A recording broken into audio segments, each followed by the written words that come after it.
क्रांती सूर्य तू, शिल्पकार तू, भारताचा बोधिसत्व मूकनायक तू.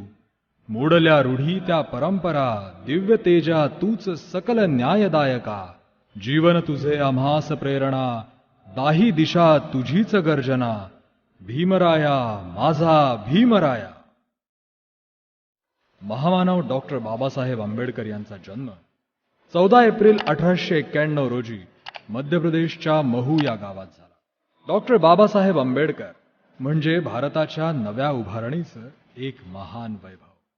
देशातील बहुजन समाजाला हक्क मिळवून देणारे महाडचा सत्याग्रह, नाशिक येथील काळाराम मंदिर सत्याग्रह, शेतकऱ्यांचे कैवारी, गोलमेज परिषद, पुणे करार, स्वतंत्र मजूर पक्ष, बहिष्कृत हितकारिणी सभेची स्थापना, दलित शिक्षण संस्थेची स्थापना, पीपल्स एज्युकेशन सोसायटीची स्थापना, महिलांसाठी कार्य, स्वातंत्र्य लढ्यात सहभाग, अशा कितीतरी गोष्टी बाबासाहेब आंबेडकरांनी आपल्या जीवनात केल्या.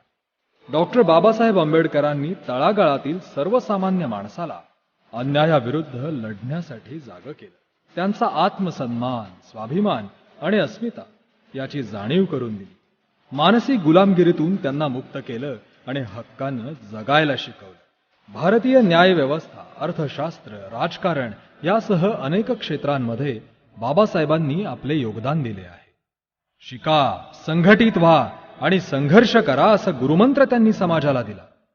स्वतंत्र भारताचे पहिले कायदामंत्री असलेल्या डॉक्टर बाबासाहेब आंबेडकरांचा भारतीय संविधानात सिंहाचा वाटा आहे.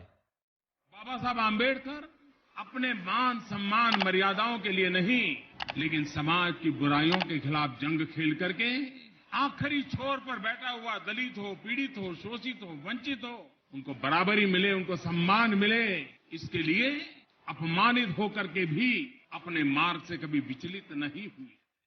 भारतीय संविधानाचे शिल्पकार, महामानव, भारतरत्न डॉक्टर बाबासाहेब आंबेडकर यांना जयंती निमित्त त्रिवार अभिवादन.